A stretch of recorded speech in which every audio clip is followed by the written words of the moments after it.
Bonjour à tous et bienvenue dans le troisième épisode de cette série, Comment utiliser votre Gravity Board sur mobile. Dans cet épisode, nous allons ajouter un produit à la catégorie que nous avons créée juste avant. Donc nous allons, pour l'exemple, ajouter un t-shirt à la catégorie vêtements. Donc pour ce faire, nous allons nous rendre là encore dans le menu principal, dans la catégorie offre, dans la section offre, et dans mon offre, nous avons la liste des produits que voici, et nous allons simplement cliquer sur ajouter.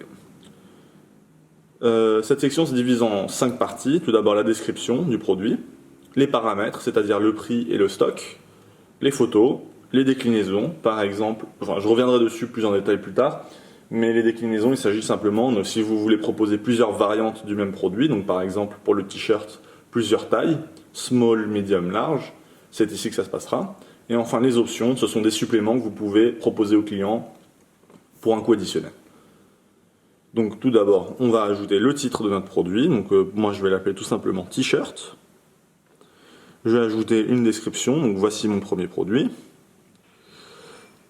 N'hésitez pas à être le plus descriptif possible. Cette section est vraiment faite pour que vous puissiez donner le plus d'informations possible à vos clients et les convaincre qu'il s'agit du bon produit pour eux. Donc n'hésitez pas à bien être descriptif, à travailler vos textes, etc., etc. Voici mon premier produit, un t-shirt. Pardon. Voilà. La catégorie, donc notre produit ne va pas dans la catégorie chien, mais bien dans la catégorie vêtements, que voici. Vous avez donc ici accès à toutes les catégories disponibles sur votre site, que vous avez précédemment créées. Donc nous, c'est vêtements. Puis nous allons cliquer sur la flèche verte.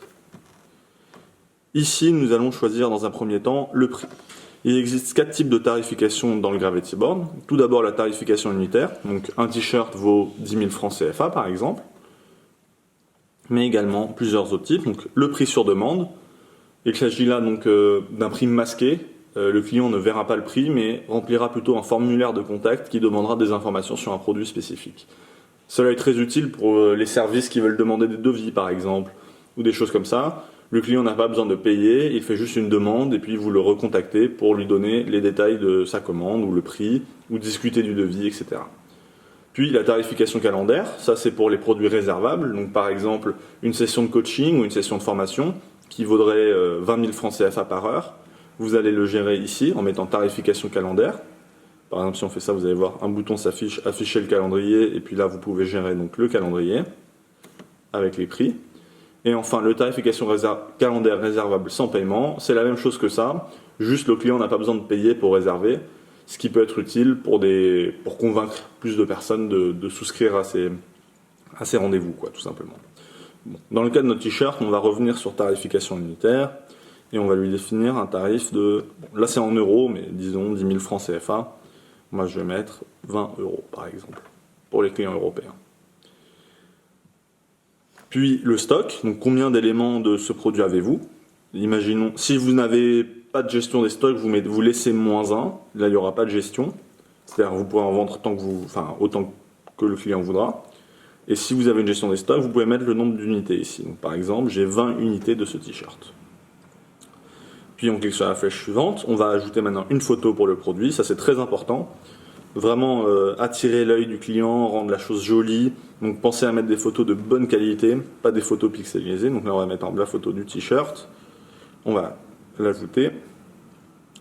L'élément a bien été ajouté avec succès. Notre photo est bien là, donc c'est tout bon. On peut ajouter plusieurs photos si on le souhaite. Moi je n'en ai qu'une seule, mais si vous le souhaitez vous pouvez en mettre plusieurs. Là à nouveau la flèche verte. Là il s'agit des déclinaisons. Donc comme je vous indiquais tout à l'heure, ça peut être le poids, la taille, la couleur. Là on va mettre la taille par exemple. Taille initiale c'est un t-shirt taille small. On va l'ajouter.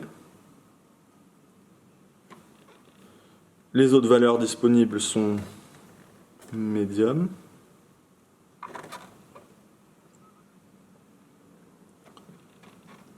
et large.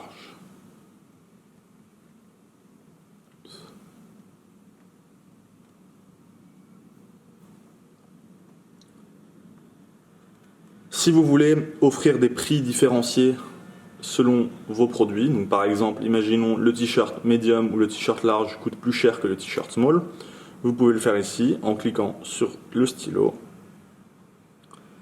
puis en définissant un prix. Donc par exemple, j'avais dit 20 € pour le premier, là on va dire c'est 25 € par exemple. On va enregistrer.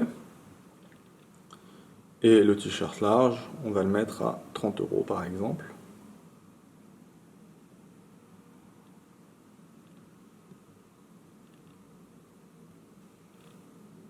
Voilà. Puis on va cliquer sur la flèche verte. Les options, il s'agit, comme je vous le disais, de suppléments. Dans ce cas précis, nous n'en avons pas, donc on va juste cliquer valider. Les changements ont été enregistrés avec succès, et ça y est, notre produit est ajouté. Il est là, t-shirt, 20 unités. Voilà. Et si vous voulez le voir en ligne, comme d'habitude, on se rend dans les raccourcis, voir le site web. Dans la catégorie vêtements, que nous avons créé juste avant. Et voilà, notre t-shirt est là, à 20 €. Si le client veut l'acheter, il peut le faire. Il peut choisir la taille avec donc, la différenciation des prix. Donc ça peut être très utile, par exemple, si vous vendez différents paquets, vous savez, par exemple, ou différents poids, donc 200 grammes, 500 grammes, 1 kg, vous pouvez vraiment ajuster le prix en fonction. Et le client peut donc tout simplement commander. Voici le détail de sa commande. Il peut, voilà, faire le processus d'achat normalement. Et voilà. Donc c'est tout pour cette vidéo. J'espère que c'était clair. Et puis je vous remercie et à très vite.